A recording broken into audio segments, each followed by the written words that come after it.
Sir Covid, அப்புறம் dengue, malaria இந்த மாதிரி நிறைய டிசீஸ்லாம் இருக்குல்ல சார். அதுலேருந்து ப்ரொடெக்டடாக இருக்கணும்னா நீங்கள் மக்களுக்கு வந்து எந்த அட்வைஸ் கொடுப்பீங்க? இந்த மாதிரிலாம் இருந்தால் நீங்கள் வந்து இதுலேருந்து ப்ரொடெக்டடாக இருக்கலாம். சப்போஸ் அப்படி இந்த மாதிரி டிசீசஸ் வந்தாலும் நீங்கள் இப்படிலாம் இருந்தால் சேஃபாக இருக்கலாம்னா நீங்கள் எந்த மாதிரி எந்த மாதிரி அட்வைசஸ்லாம் கொடுப்பீங்க சார்? ஓகே, இதெல்லாம் ஒரு பெரிய ப்ராடான கொஸ்டினாக இருக்குது. ஓகேங்களா, முதல்ல நம்ம சொல்கிறதுக்கு முன்னாடி எந்த டிசீஸ் எப்படி ஸ்ப்ரெட் ஆகுதுன்னு தெரிஞ்சுக்கணும். இப்போ கோவிட் டிசீஸ் ஸ்ப்ரெட் ஆகுறதுன்னா அது வந்து ரெஸ்பிரேட்டரி ட்ராக் மூலம் தான் மோஸ்ட்லி ஸ்ப்ரெட் ஆகும். தொடுறது மூலமாக வந்து ஸ்ப்ரெட் ஆகும். தொட்டு நம்ம முகத்தை வச்சுக்கிறது மூலமாக ஸ்ப்ரெட் ஆகும். சளி, காற்று, இருமறது, தும்மறது இது மூலம் தான் ஸ்ப்ரெட் ஆகும்.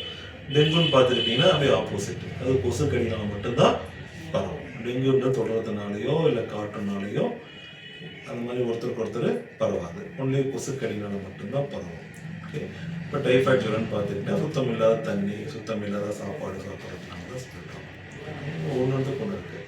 பொதுவாக இதில் நம்ம வந்து காமனாக டிசீஸ் ஸ்ப்ரெட் ஆகக்கூடாதுன்னு நினைக்கிறோம்னா நம்ம என்ன பண்ணணும்னா எப்பயும் தண்ணி வந்து சுடு தண்ணி குடிக்கணும். பச்சை தண்ணி குடிக்கக்கூடாது ஒன்று.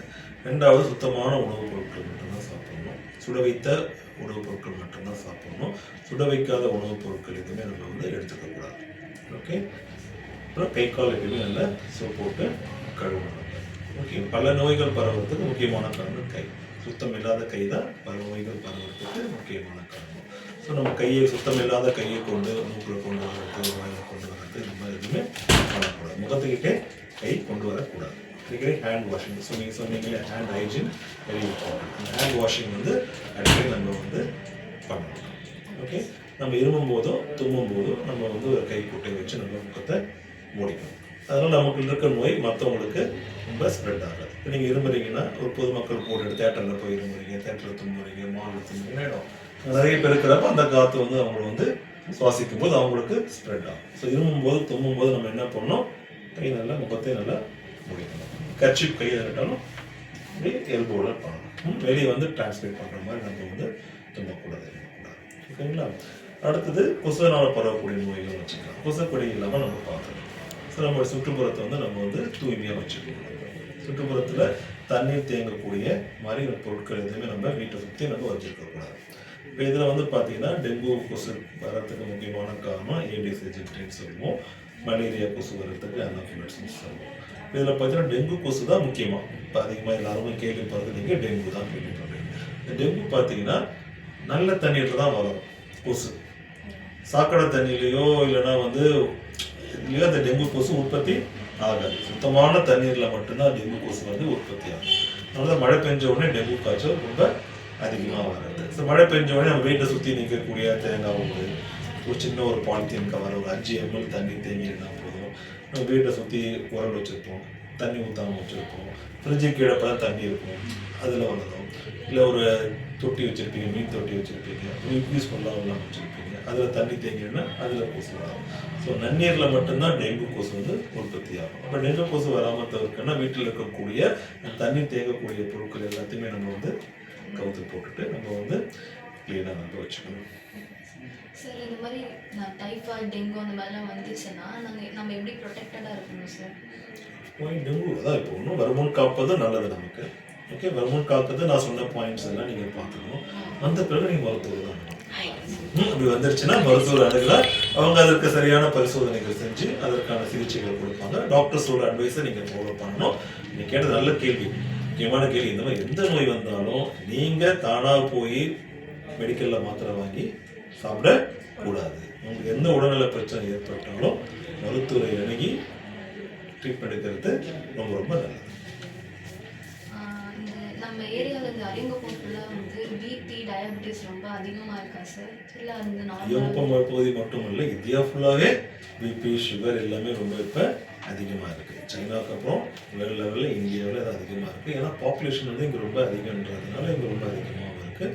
ரெண்டாவது ஏன் அது இங்கே அதிகமாக இருக்குன்னு பார்க்குறப்ப நம்முடைய மாறி வரக்கூடிய உணவு பழக்க வழக்கங்கள், உடல் உழைப்பு இல்லாதது தான் ரொம்ப மிக முக்கியமான காரணம். இப்போ நம்ம நிறைய சாப்பிடக்கூடிய பொருட்களில் நிறைய கார்போஹைட்ரேட் அதிகமுள்ள உணவுப் பொருட்கள் வந்து இப்போ நிறைய எடுத்துக்கிறோம். நம்ம ஜங்க் ஃபுட்ஸ் நிறைய எடுத்துக்கிறீங்க. நிறையா வெளியே போகிறப்ப நம்ம என்ன பண்ணுறோம், பாக்கெட் அடைச்சி வைக்கக்கூடிய பொருட்கள், பாட்டில் அடைச்சி வைக்கக்கூடிய பொருட்கள் தான் அதிகமாக சாப்பிடுவோம். அந்த பொருட்கள் எல்லாமே வந்து பார்த்திங்கன்னா என்ன இருக்குது, அதில் ஹை கலோரி டயட் இருக்கும், இனிப்பு அதிகமாக ஒரு உணவுப் பொருள் எடுத்துக்கணும். இப்போ அதிகமாக இனிப்பு அதிகமாக சாப்பிட சாப்பிட என்ன ஆகிடும், உடல் உழைப்பு அதிகம் இல்லாமல் இருக்கிறப்ப நமக்கு சீக்கிரமாக வந்து சர்க்கரை வியாதி வர்றதுக்கு மிக முக்கியமான காரணமாக இருக்குது. அதனால் நீங்கள் எல்லாருமே வந்து அளவான சாப்பாடு, சரியான சமயத்தில் சாப்பாடு, தினமும் வாக்கிங், நடைப்பயிற்சி, இதெல்லாம் ஹை கலோரி டயட், இனிப்பு பொருட்கள் வந்து தவிர்க்கிறது, ஜங்க் ஃபுட்டை தவிர்த்துட்டு நல்ல ஆரோக்கியமான கீரைகள், காய்கறிகள், பழங்கள், புரோட்டீன், புரதச்சத்து உள்ள உணவுப் பொருட்கள், மீன், சிக்கன், முட்டை, ஓகேங்களா, இந்த மாதிரி பொருட்கள் சாப்பிட்றது உடம்புக்கு ரொம்ப ரொம்ப நல்லது. பிபி டயபிட்டிஸ்லாம் அதிகமாக யாருக்கு வருது? ஓல்டு அது ஒரு காலத்தில் அப்படி தான் இருந்துச்சு. 20-30 வருஷம் பார்க்கும்போது பிபி, சுகர் எல்லாமே வந்து ஒரு 60 வயது கடந்தவங்களுக்கு மட்டும்தான் வர மாதிரி இருந்துச்சு.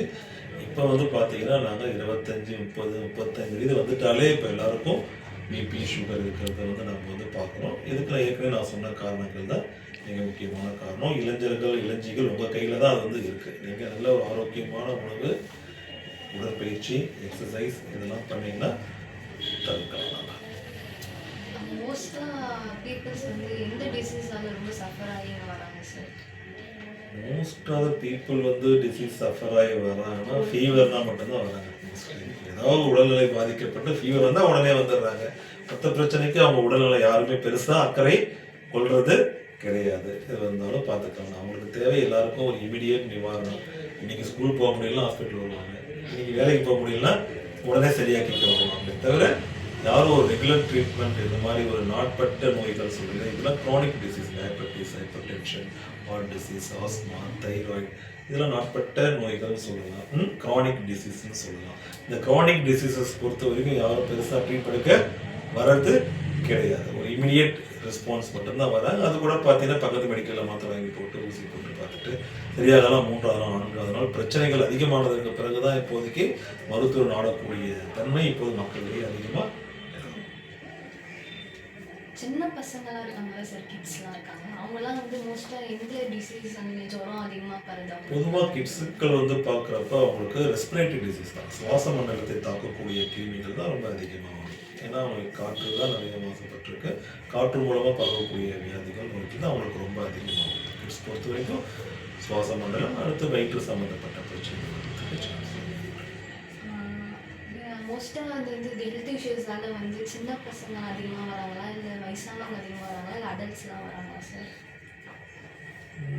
அப்படி சொல்ல முடியாது. பொதுவாக வந்து எந்த ஒரு நோயும் வந்து இப்போ அதிகமாக பார்க்குறப்ப அது குழந்தைகளையும் முதியவர்களையும் சீக்கிரமாக பாதிக்கப்படுறதுக்கு சான்சஸ் வந்து அதிகமாக இருக்குது.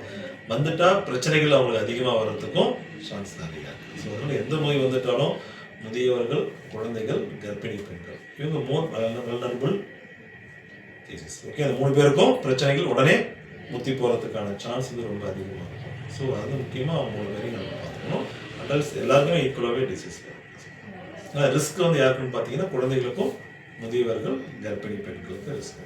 ஓகே சார், நீங்கள் ஃபுட் டிப்ஸ்க்கு ஏதாச்சும் நீங்கள் ஹெல்த்தி டிப்ஸ் ஏதாச்சும் சொன்னீங்கன்னா நாங்கள் டிவி ஹெல்த் டிப்ஸ் பார்த்துக்கிட்டிங்கன்னா நான் ஏற்கனவே சொன்னது தான், நம்ம சாப்பிடக்கூடிய சாப்பாட்டில் நார் சத்து உள்ள உணவுப் பொருட்கள் வந்து நிறைய எடுத்துக்கணும். நார் சத்து உள்ள உணவுப் பொருட்கள்னால் கீரைகள், காய்கறிகள், பழங்கள், இந்த மாதிரி பொருட்கள் நிறைய எடுத்துக்கணும்.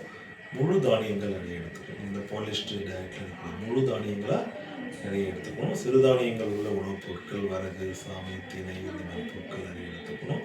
புரதச்சத்து உள்ள உணவுப் பொருட்கள் நிறைய எடுத்துக்கணும். நம்ம புரதச்சத்துக்களை லீன் ப்ரோட்டீன் சொல்லுவோம், கொழுப்பில்லாத ப்ரோட்டீன் நிறைய சொல்லுவோம். அதில் வந்து பார்த்திங்கன்னா சிக்கன், ஃபிஷ்ஷு, சில இந்த சீஸ், பன்னீர், பட்டர் இதெல்லாம் பார்த்திங்கன்னா கொஞ்சம் புரதச்சத்து ரொம்ப அதிகமாக உள்ள உணவுப் பொருட்கள், முட்டை, இந்த மாதிரி பொருட்கள் அதிகமாக எடுத்துக்கணும். நல்லா தூக்கம் இருக்கணும், நல்லா ஸ்ட்ரெஸ் கண்ட்ரோல் பண்ணணும், தண்ணீர் குடிக்கணும். ஒரு நாளைக்கு குறைஞ்சது எல்லோரும் வந்து அடல்ட்டாக இருக்கிறவங்க குறைஞ்சது 3 லிட்டர் தண்ணியாவது தினமும் வந்து நிறைய குடிக்க வைக்கணும். Okay, thank you sir. Okay, good, thank you, thanks all.